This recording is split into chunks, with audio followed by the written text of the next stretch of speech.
Welcome back to the Bar Talk Happy Hour. It's Odie Coyote back here with another featured guest interview. It's been a long time now since we've had a guest interview on the show. We're kind of in a slump there, but it's been even longer since we've had the one and only Mr. Jeremy Parsons on the show. It's been 2 years since his song Tickin came out, and that was the last time we actually got to chat with him. Mr. Jeremy Parsons, how are you doing, sir? I'm doing wonderful, my friend. How are you? Doing great, absolutely, and I'm so glad to have you back on. You've been kind of a stranger. We missed you. You almost disappeared, but it's been for good reason because in that time you've been working on some really big music. Starting out with a brand new single that you got coming out that just actually was released called "Who Was I," and then also you've got a brand new EP out to tell us about. Can you tell us about the new song and also your kind of evolution since the song "Tickin"? Yeah, of course. Yeah, who was I? I'm very excited. It's also wild that it's been 2 years. It was, I guess, it was much needed strangerdom, so I could Mm-hmm. work on this whole project and try to figure out the rest of my life in the process. But yeah, I'm very excited. Who was I? Came out Friday, September 5th, and it's being received very well, and I'm very grateful. And it's this song and this whole EP has just been, like you said, Tickin came out almost 2 years ago, I believe, somewhere around Halloween. It'll be 2 years, so it's been interesting doing this process because we decided to just take it one song at a time. My producer and I, Dustin Martin, we went in the studio. We started with Tickin because Tickin was one of those things. It was a bold statement piece. Like, it was very different than any of my older music, very different than a majority of the music you'll hear coming out from a lot of artists, especially like ones that are considered country, alt country, Americana artists like myself. So we put that as like kind of the line, like the first one to be like, hey, let's see what the response to this was, and you were very awesome about it, and like you said, you still spin it sometimes too, which, again, thank you. I'm very grateful for.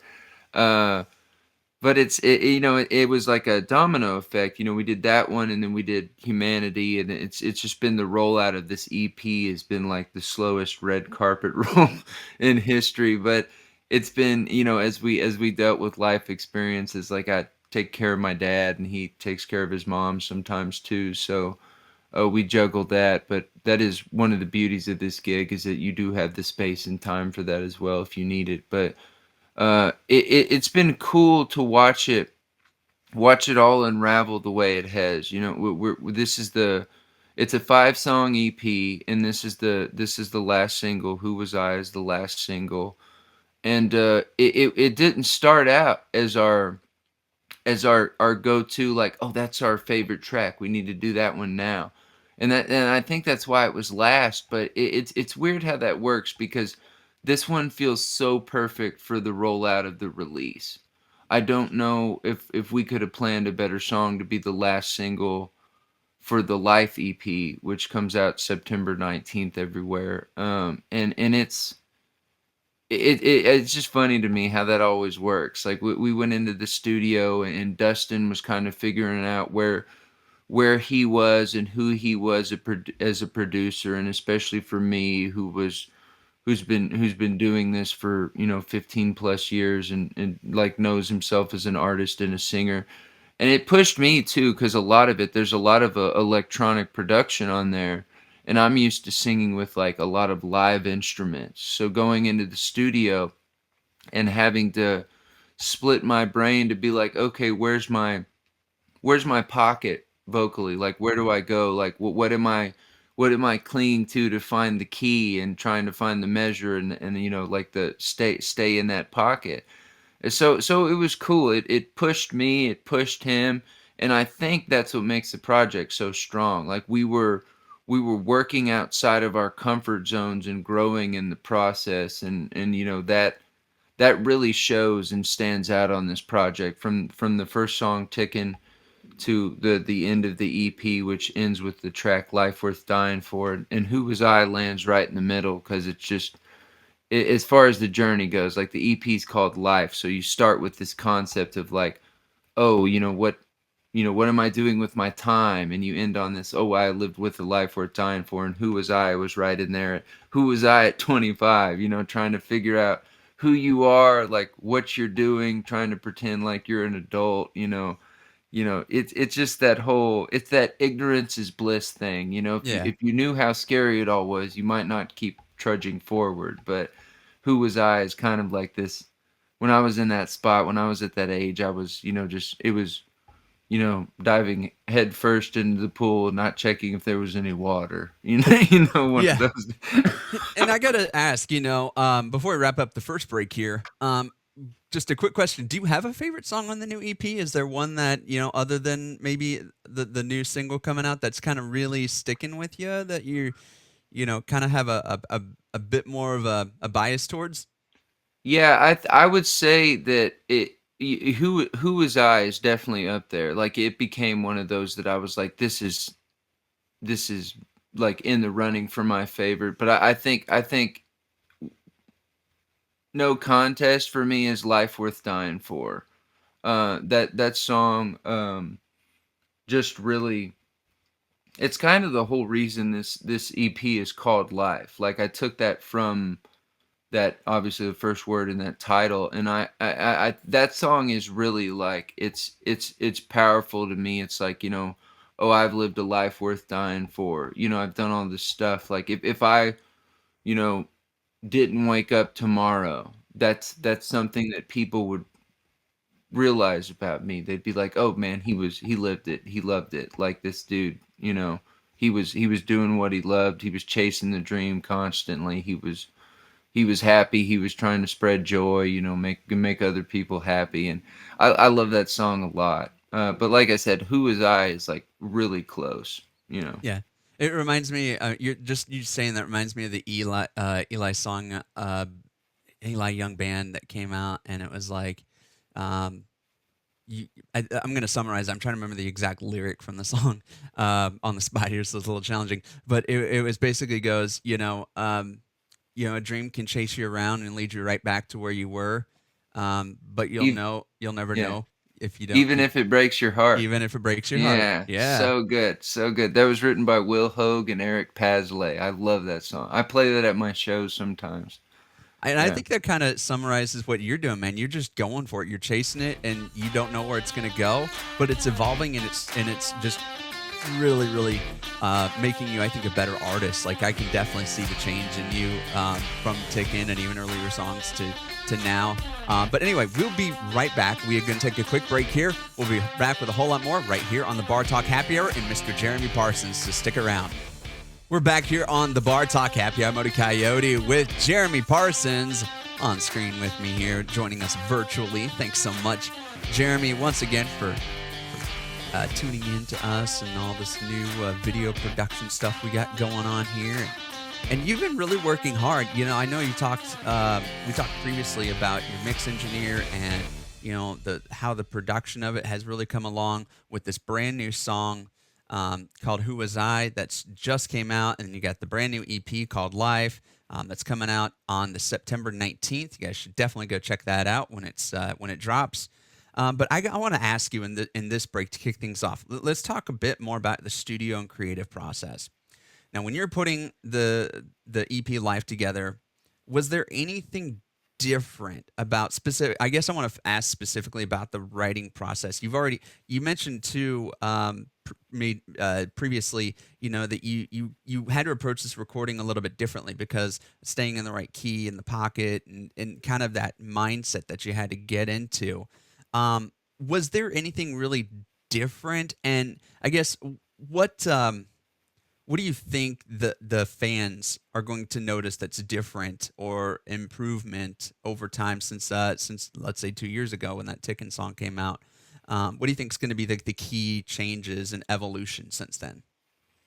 I think it's really just going to be about, I don't know, it's almost like a tone. It's almost like listening to a younger version of yourself, even though it was 2 years ago.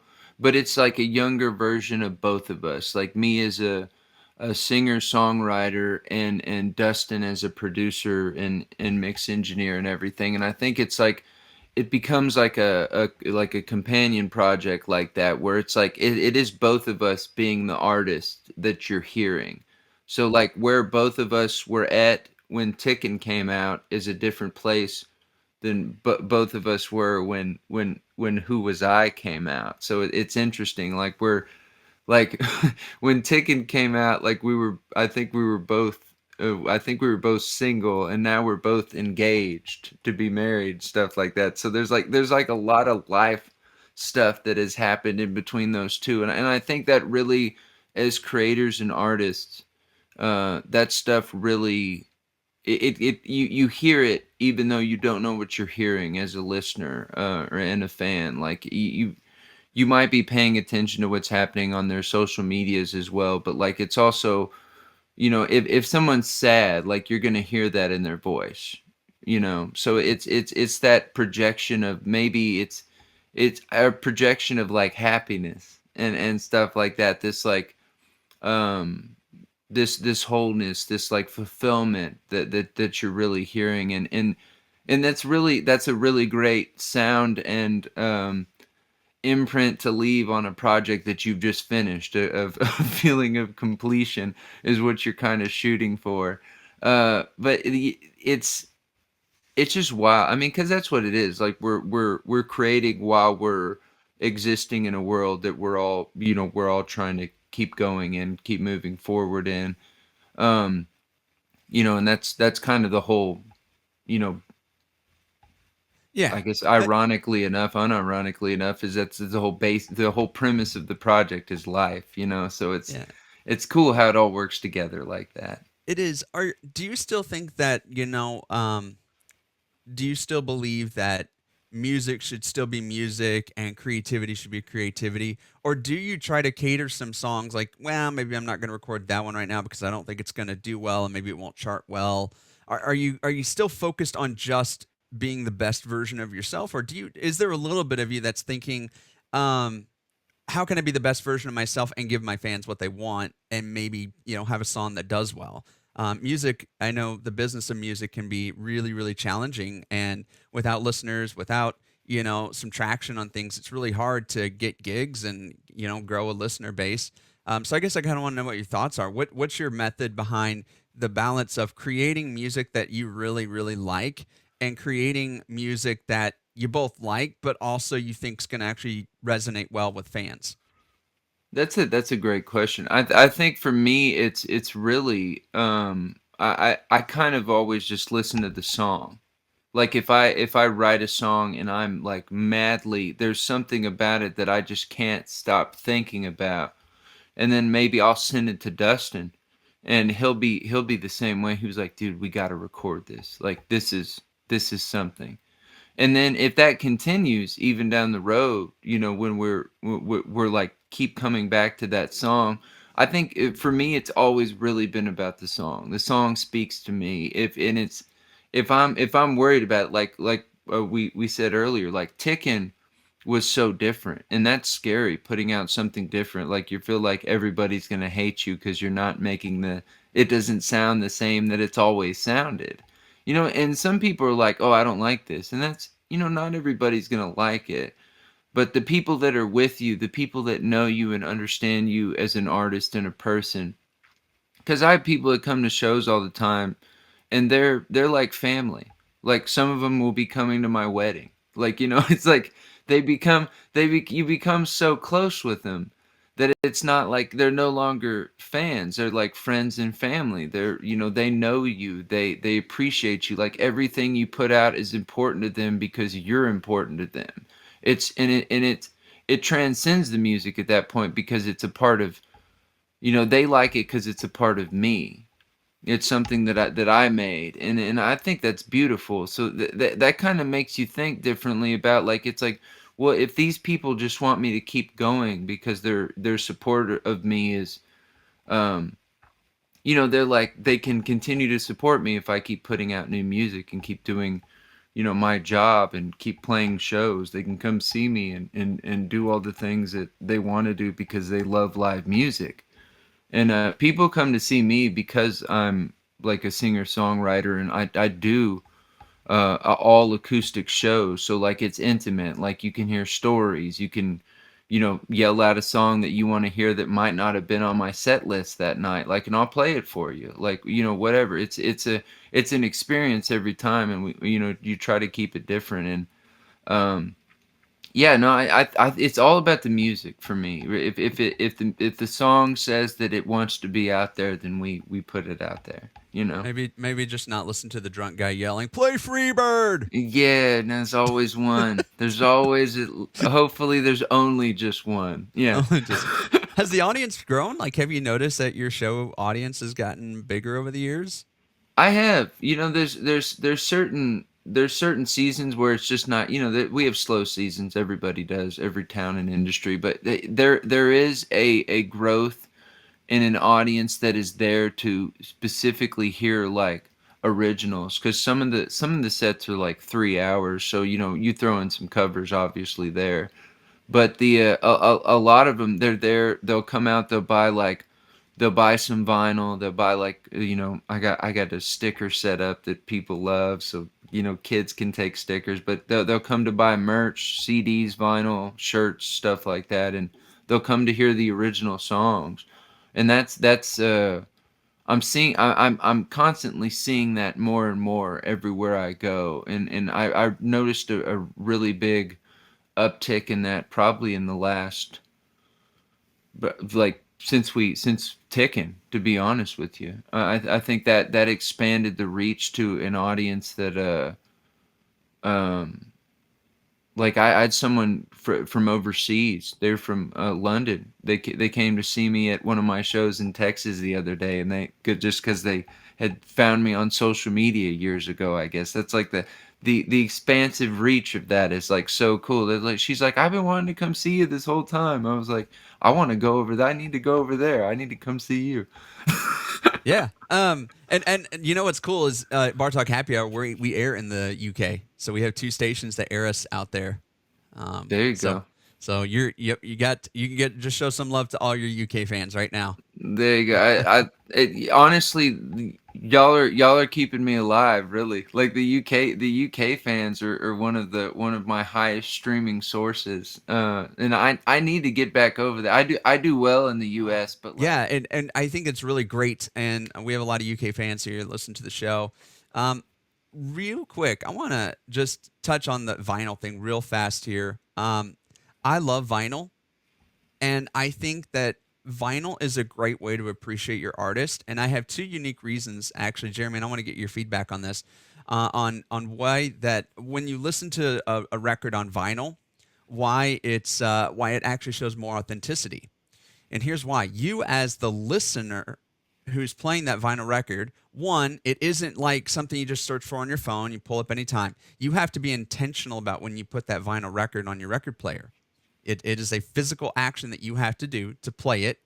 And the second reason that I like vinyl and I can appreciate it is when you play vinyl, the I'm not going to get too deep into the science behind it, but it is a one-to-one recording that is a direct stamp off the original template that they make, and then they use that to stamp out all the vinyl plates, and they go over and over. But it's a one-to-one stamp, meaning unlike a digital file, which can be copied several times and even lose degradation over time.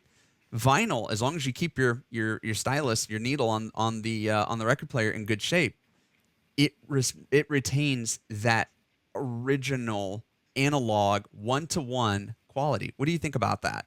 Have you thought about that I before? yeah, no, I love it. I've been to like the factories and stuff. I love vinyl. I love that it's like making a comeback. There was a while there where like some people were selling cassettes, and I didn't get that. I feel like that one shouldn't stick. That's a but the vinyl is so great. I love listening to vinyl. I'm a huge vinyl. I have a whole shelf on the other side of this computer that is just like rows and rows of vinyl. And I think for me, it's like you said, it's an intention you set, because you have to pay attention. There's like 4 to 5 songs on one side, and then you got to flip it, otherwise you're going getting this.